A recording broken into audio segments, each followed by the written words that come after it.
एक तारीखी दिन 22 जनवरी था, एक तारीखी दिन 31 जनवरी था। सर, रात के अंधेरे में अपील किए बगैर आप आरे लेकर रास्ता खोल देते हैं। क्या पैगाम दे रहे हैं सर? 600 साल की मेहरौली की मस्जिद को बगैर को नोटिस दिए आपने डिमोलिश कर दिया। मैं जिम्मेदारी के साथ कह रहा हूं कि भारत के प्रधानमंत्री और उनकी सरकार भारत के मुसलमानों से उनकी शनाख्त को छीनना चाहते हैं। ख्वाजा अजमेरी के आस्थाने पर चादर बिछाइए, मगर आप जो चादर मुझसे छीनना चाह रहे हैं मेरी मस्जिद है। आप हर मस्जिद को छीनना चाहते हैं। आप बताइए 17 करोड़ मुसलमानों को क्या पैगाम दे रहे हैं आप कि आप हर मस्जिद को छीन लेंगे मुझसे? अरे इस देश को आजादी मिली 47 में, संविधान मिला हमको बाबा साहब अंबेडकर का बराबरी का। उससे पहले तो राजा रजवाड़े थे, जमहूरियत नहीं थी, लोकतंत्र नहीं था, मगर आप उसको उस बारे में लेके जाते हैं। 500 साल आगे क्या होगा बताइए? Civilization can not be rewritten by hatred, history can not be corrected by demolition. आप ये नहीं कर सकते। हमारा लॉ ऑफिसर कोर्ट में कहता है कि मैं पार्लियामेंट के एक्ट को नहीं मानता। कैसे नहीं मानते सर? क्या नरेंद्र मोदी ने पार्लियामेंट को नॉमिनेट किया या पार्लियामेंट ने नरेंद्र मोदी को प्रधानमंत्री बनाया? बताइए।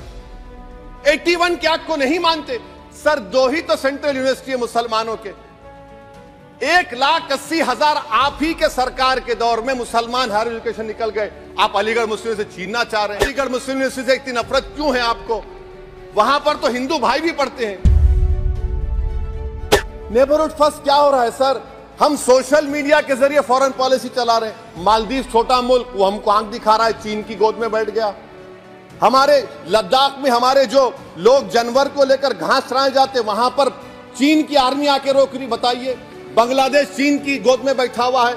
आप गैलेंट्री अवार्ड दे रहे हैं, क्यों दे रहे हैं? कि चीन बैठा हुआ है। तो आपका बफर जोन गया कहां भाई साहब? सर, सबसे तकलीफ दे बात मेरे लिए है कि भारत ने यूनेस्को का इलेक्शन पाकिस्तान से हार गया। हम पाकिस्तान से हार गए। यह आपकी फॉरेन पॉलिसी है।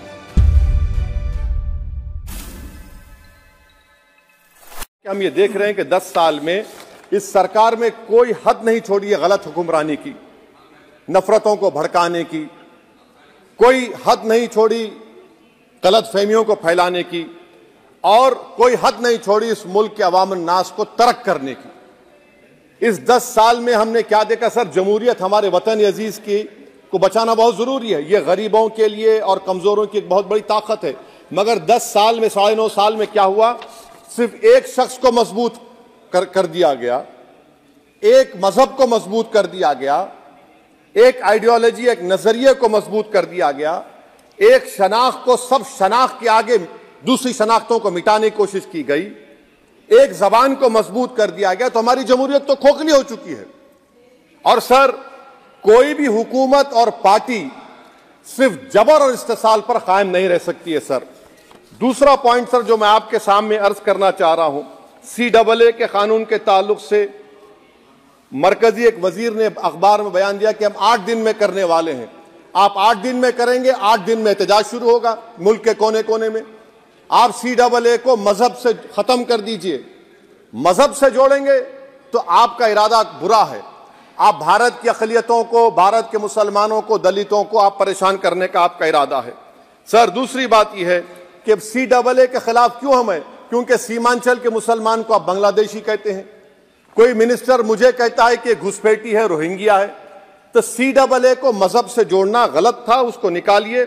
मगर हमारे देश के प्रधानमंत्री सर, वतन अजीज के वजीर आजम, मैं बड़ी जिम्मेदारी के साथ कह रहा हूं कि मैं अपने बचपने में जब हिस्ट्री पढ़ता था तो मैंने एक स्टैचू की फोटो देखी थी, प्रीस्ट किंग ऑफ मोहनजोदारो। ऐसा लगता है कि वैसा ही लग रहा है कि प्रधानमंत्री नहीं है बल्कि पुजारी सम्राट बन चुके हैं वो।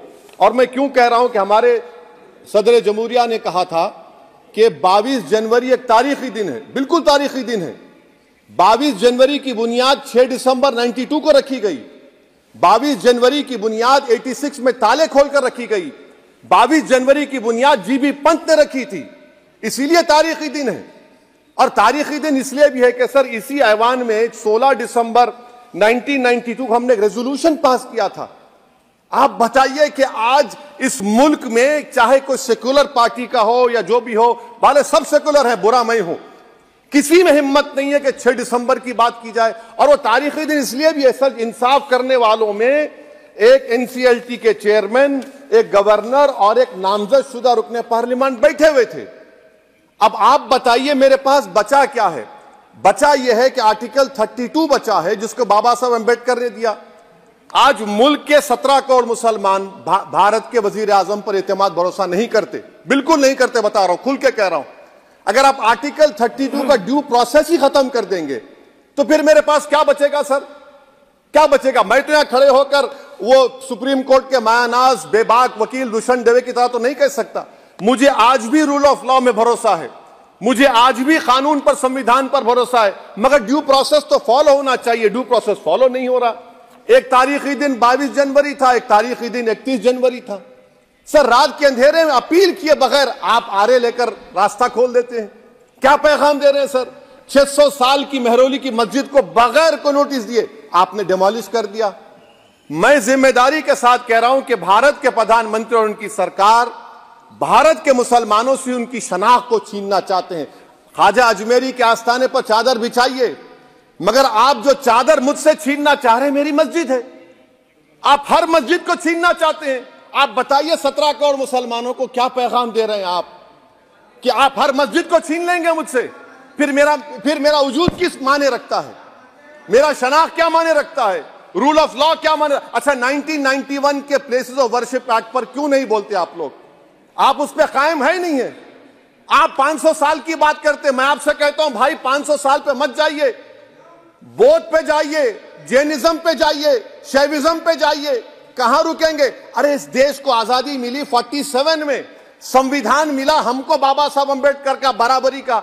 उससे पहले तो राजा रजवाड़े थे, जमहूरियत नहीं थी, लोकतंत्र नहीं था, मगर आप उसको उस बारे में लेके जाते। अरे 500 साल आगे क्या होगा बताइए? आप किसी एक सिविलाइजेशन, सर अंग्रेजी में किसी ने कहा था civilization can not be rewritten by hatred, history can not be corrected by demolition. आप ये नहीं कर सकते। और मैं उम्मीद करता हूं कि जब मौर्रिख तारीख लिखेगा, नरेंद्र मोदी इस मुल्क में तारीख लिखना चाहते हैं। क्या तारीख लिखना चाहते हैं? कि मैंने इस देश को, गांधी अंबेडकर के देश को मैंने हिंदू राष्ट्र बना दिया। मैं उम्मीद करता हूं कि हमारे भारत के हमारे हिंदू भाई देश के प्रधानमंत्री की सोच को नाकाम करेंगे। उन पर है, अब देखते हैं क्या होता है। सर नेबरहुड फर्स्ट की पॉलिसी है। नेबरहुड फर्स्ट क्या हो रहा है सर?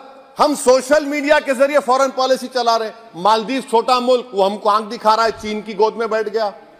हमारे लद्दाख में हमारे जो लोग जानवर को लेकर घास चराए जाते, वहां पर चीन की आर्मी आके रोक रही। बताइए, बांग्लादेश चीन की गोद में बैठा हुआ है। आप गैलेंट्री अवार्ड दे रहे हैं, क्यों दे रहे हैं? कि चीन बैठा हुआ है। तो आपका बफर जोन गया कहां भाई साहब? आपका बफर जोन तो कहां गया नहीं मालूम, गायब हो गया बफर जोन। और दूसरी बात सर, आप ये भी देख लीजिए कि यहां पर मैं आपको इंपॉर्टेंट पॉइंट ये बताना चाह रहा हूं सर। ये हम बोलते हैं India middle east economic corridor, कितना पैसा है बताइए? वो नहीं बताया जाता।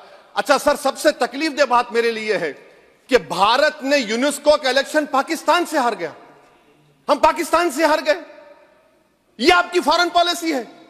यूनेस्को के इलेक्शन हम पाकिस्तान से हार गए। अच्छा, मामला इजराइल का, फलस्तीन का, गाजा का आया। अक्टूबर में 10,000 लोग मर गए, हमने यूएन में सीज फायर की तायीद नहीं की। दिसंबर आया 20,000 मर गए, तो हमने तायीद कर दी। क्यों तायीद की? क्योंकि ग्लोबल साउथ को हमको फॉलो करना पड़ रहा है। भारत ग्लोबल साउथ को फॉलो कर रहे, मेरे तकलीफ दे बात है। यह आपकी नाकामी का बहुत बड़ा सबूत है। इसीलिए हम बता रहे हैं कि यह सरकार की बहुत से नाकाम। अच्छा, अलीगढ़ मुस्लिम यूनिवर्सिटी, आखिरी पॉइंट, अलीगढ़ मुस्लिम यूनिवर्सिटी। सर आप उत्तर प्रदेश से आते हैं। सर 81 में एक्ट पास हुआ। हमारा लॉ ऑफिसर कोर्ट में कहता है कि मैं पार्लियामेंट के एक्ट को नहीं मानता। कैसे नहीं मानते सर? क्या नरेंद्र मोदी ने पार्लियामेंट को नॉमिनेट किया या पार्लियामेंट ने नरेंद्र मोदी को प्रधानमंत्री बनाया? बताइए। 81 के एक्ट को नहीं मानते। सर 2 ही तो सेंट्रल यूनिवर्सिटी है मुसलमानों के। 1,80,000 आप ही के सरकार के दौर में मुसलमान हायर एजुकेशन निकल गए। आप अलीगढ़ मुस्लिम से छीनना चाह रहे हैं। Theory of separation of powers में एग्जीक्यूटिव हमको डिक्टेट करेगा। मेरी आवाज तो पार्लियामेंट है, अब मेरी आवाज के खिलाफ एग्जीक्यूटिव सुप्रीम कोर्ट में बोलता है। अलीगढ़ मुस्लिम यूनिवर्सिटी से इतनी नफरत क्यों है आपको? वहां पर तो हिंदू भाई भी पढ़ते हैं। सर ये अलीगढ़ मुस्लिम यूनिवर्सिटी का मामला है। सर तो मैं आपसे इस बात पर, इस शेर पर अपनी बात को खत्म कर रहा हूं सर। आप भी उर्दू दां हैं जी।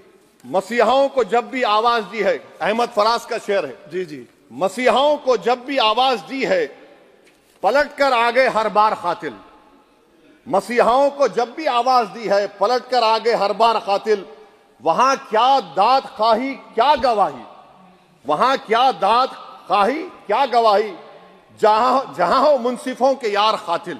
सर, मैं फिर से हुकूमत से मुतालबा करता हूं कि अल्पसंख्यक समाज के बजट के स्कॉलरशिप को आप डिमांड ड्रिवन करिए। भारत के प्रधानमंत्री प्रधान सेवक रहिए, आप कोई प्रीस किंग मत बन जाइए। आप जीतेंगे, कौन जीतेंगे देश तय करेगा, मगर याद रखिए 17 करोड़ मुसलमान आज गम और गुस्से में हैं और इस बात को महसूस कर रहे हैं, इस बात को महसूस कर रहे हैं कि प्रधानमंत्री को हम नोट नहीं दिए मगर हमारा प्रधानमंत्री है। आखिर ये प्रधानमंत्री 17 करोड़ मुसलमानों की उनकी शनाख्त को कैसे मिटा रहे हैं, कैसे उनको आप मार्जिनलाइज कर रहे हैं। इसीलिए सर मैं उम्मीद करता हूं कि हमारे सेक्युलरिज्म जो है वो, मैं पॉलिटिकल सेक्युलरिज्म कभी नहीं माना, जो सेक्युलरिज्म संविधान में लिखा गया उसकी हिफाजत करेंगे। मुल्क अहम है, वरना याद रखिए आप चुनाव जीते हारे, मगर अगर आप 17 करोड़ एक जनता को आप गैर यकीनी कैफियत पैदा कर देंगे, ये देश के हित में नहीं होगा। बल्कि हम तो उम्मीद कर रहे हैं कि ड्यू प्रोसेस अदालत फॉलो करेगी। अदालत अगर एक तरफा फैसले करेगी तो गलत होगा। सर, बहुत बहुत शुक्रिया। श्री